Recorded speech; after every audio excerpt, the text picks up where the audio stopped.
La série Fallout d'Amazon était extrêmement fidèle à la série de jeux, mais elle présentait également plusieurs changements majeurs dans le canon de la franchise. Et dans cette idée, en voici. Bien le bonsoir, mesdames et messieurs. Nous sommes l'animation de la soirée. La série Fallout a clairement un respect pour les jeux sur lesquels elle est basée, et ce respect a imprégné tous les aspects de la série. Il y a plusieurs easter eggs et références aux jeux, et l'ambiance des jeux s'est parfaitement traduite dans la série. Malgré la façon dont l'émission Fallout suit les jeux, plusieurs changements ont encore été apportés pour la première saison. Plusieurs d'entre eux étaient des ajustements plutôt mineurs, mais certains d'entre eux étaient très importants et ont fondamentalement changé l'histoire de la franchise. Les Pip-Boy, les ordinateurs personnels des habitants des abris, sont un incontournable de Fallout depuis le début, mais ils ont également subi plusieurs changements dans les jeux. Dans certains jeux, comme Fallout 3, le Pip-Boy était scellé biométriquement au bras de son utilisateur et ne pouvait pas être retiré sans retirer le bras. Cependant, dans d'autres jeux, comme Fallout 4, les Pip-Boy pourraient facilement être supprimés. L'émission Fallout semble suivre la version de ce jeu, même si elle a ajouté certaines fonctionnalités. Les Pip-Boy de la série Fallout avaient des capacités supplémentaires, comme la possibilité de se connecter sans fil à des appareils comme l'appareil d'écoute que Cooper utilisait avant la guerre. Il a également ajouté de nouvelles fonctionnalités, comme le tracker que Lucy a mis sur la tête de Siggy, qui n'était jamais apparu auparavant dans les jeux. Ce changement, en particulier, a aidé Lucy à garder une trace de la tête d'une manière qu'elle n'aurait jamais pu avoir dans les jeux. D'autres aspects ont également été légèrement modifiés, car la fonction de lampe de poche dans les jeux était simplement un écran lumineux, alors que dans la série, il y avait vraiment une lampe de poche. L'une des créatures mutantes les plus mémorables était le Gulper. Plus tard, dans la série, il a été révélé que les créatures étaient en fait le produit des expériences de manipulation génétique de l'Abri 4. Cela se voit dans plusieurs aspects de leur conception, depuis les yeux humains et les mains dont ils disposent jusqu'aux doigts qui tapissent l'intérieur de leur bouche. Bien que ce soit un destin horrible à affronter pour une personne et que cela rend les créatures encore plus terrifiantes sur le plan existentiel, leur homologue de jeu était vraiment très différent. Les Gulpers sont apparus pour la première fois dans Far Harbor, contenu téléchargeable pour Fallout 4, mais ils sont réapparus dans Fallout 76. Dans les deux jeux, les Gulpers avaient évolué à partir des salamandres en raison des radiations des bombes, un peu comme les rats de cafard. En tant que tels, ils n'avaient aucun des éléments humains que les créatures de la série Fallout avaient et étaient beaucoup plus petits.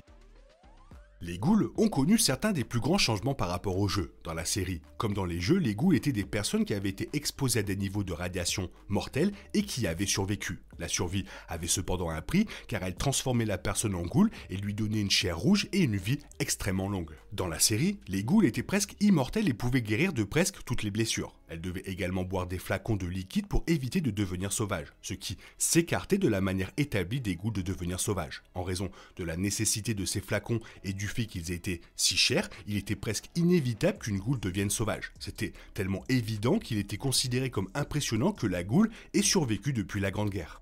Dans les jeux, les ghouls finissaient toujours par devenir sauvages en raison des niveaux élevés de radiation qu'elles enduraient, car cela finirait par faire pourrir leur cerveau. Cependant, les ghouls des jeux Fallout n'avaient pas besoin de boire les flacons pour rester saines d'esprit. Il était également beaucoup plus courant que les ghouls puissent survivre pendant plus de 2 siècles, comme la ghoul. En fait, la plupart des ghouls présentes dans les jeux étaient devenus des ghouls pendant la Grande Guerre. Bien qu'ils aient cet avantage sur les ghouls de la série, ils n'étaient pas non plus aussi durables et pouvaient être tués aussi facilement que n'importe quel autre humain. Les armures assistées, comme les Pip-Boys, avaient subi des changements importants, même au sein des jeux eux-mêmes. Dans les premiers opus de Fallout, l'armure assistée était utilisée comme n'importe quel autre type de vêtement et n'était essentiellement qu'une armure, bien qu'extrêmement puissante. Fallout 4 a cependant changé cela et a fait en sorte que l'armure assistée ressemble davantage à une combinaison mécanisée. L'armure assistée présentée dans la série ressemblait le plus à l'armure de Fallout 4. Malgré sa similitude avec l'armure assistée de Fallout 4, la série Fallout a modifié l'armure assistée de quelques petites manières. Ces changements comprenaient la mise en œuvre des capacités de vol de la combinaison dans les poignets et l'ajout d'un modulateur de voix. L'émission a également amené en Californie une version plus récente de l'armure assistée, la T60. Un changement a cependant eu un impact significatif sur l'intrigue de Fallout, car la série a fait en sorte que l'armure ne puisse même pas s'ouvrir sans noyau de fusion, ce qui a permis à Thaddeus de piéger Maximus. La série Fallout a apporté des changements importants à Fallout New Vegas et en particulier à la République de Nouvelle-Californie. Lorsqu'ils tombèrent sur un panneau indiquant Shady Sands, Maximus expliqua à Lucy que la capitale de la RNC avait été détruite par une bombe atomique. Ce fut un coup dévastateur et cela a conduit la RNC à devenir une partie beaucoup moins importante du désert californien qu'elle ne l'était dans les jeux. La RNC figurait en bonne place dans Fallout New Vegas, mais il n'y avait aucune mention de la destruction de Shady Sands. Depuis que Hank a détruit Shady Sands en 2277 et que New Vegas se déroule 4 ans plus tard, en 2281, l'un des dizaines de membres de la RNC présentés dans le jeu aurait dû au moins mentionner la tragédie. La destruction de Shady Sands change complètement le contexte de Fallout New Vegas et transforme la lutte pour les terres désolées de Morave en une lutte pour la survie de la RNC.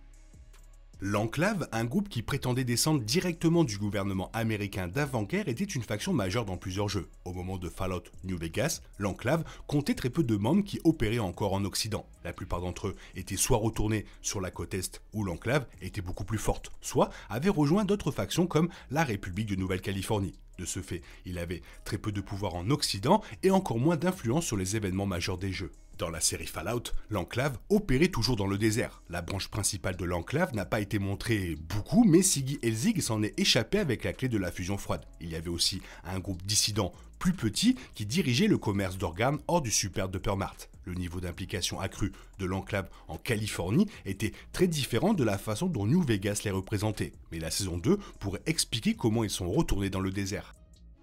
Juste avant de révéler l'implication de Vault-Tec dans la Grande Guerre, l'émission Fallout mettait également en vedette des représentants de plusieurs des plus grandes entreprises américaines parlant du plan. Les entreprises d'avant-guerre avaient décidé de collaborer sur les abris, chacune essayant une expérience différente dans leurs abris respectifs. La promesse d'éliminer la concurrence du feu nucléaire et de créer un véritable monopole après l'apocalypse était une raison suffisante pour les amener à unir leurs forces. Dans les jeux, les sociétés d'avant-guerre étaient des entités largement distinctes qui ne traitaient pas beaucoup entre elles. Lorsqu'ils interagissaient, c'était légèrement de manière antagoniste, et ces interactions prenaient souvent la forme d'espionnage industriel et de sabotage. Ce qui les rapproche le plus d'une collaboration est le fait que beaucoup d'entre eux ont travaillé pour l'Enclave après la Grande Guerre, même si, à cette époque, il ne s'agissait pas d'un partenariat comme celui présenté dans la série. La fin de la saison 1 a vu Hank se diriger vers New Vegas, mais c'était très différent de la ville présentée dans les jeux. Alors que Hank s'approchait de la ville, il fut révélé que New Vegas avait été complètement détruite et apparemment abandonnée. Puisque Hank s'y rendrait pour poursuivre la mission de Vault-Tec, il semble que la ville sera toujours importante même dans son état délabré. Cela étant dit, le sort de New Vegas était très différent dans les jeux. Dans Fallout New Vegas, le sort de la ville était laissé au choix du joueur. Le joueur avait le choix entre plusieurs options, comme aider un organisme gouvernemental comme la RNC ou la Légion de César à prendre la ville, permettre à Monsieur House de continuer à contrôler New Vegas ou les supplanter tous et établir un nouveau dirigeant. Même si certaines de ces fins étaient moins durables que d'autres, aucune d'entre elles ne donnait l'impression que New Vegas serait complètement détruite en moins de 15 ans.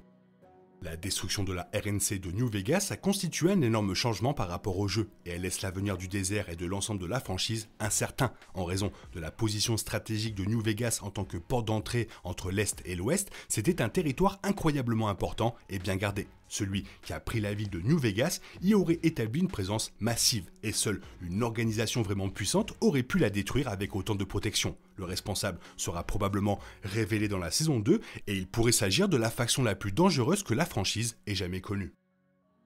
Voilà, c'est toujours intéressant de revenir sur les changements apportés pour faire une série. Toi, qu'est-ce que tu en penses? Fais-moi part de ton avis dans la zone commentaire. Si tu en as plus, n'hésite pas à me le faire savoir. Sinon, il est temps pour toi de reprendre le cours normal de ta vie. On se retrouve bientôt pour une nouvelle vidéo. Bisous bisous, bye bye. Oh yeah, we want retribution.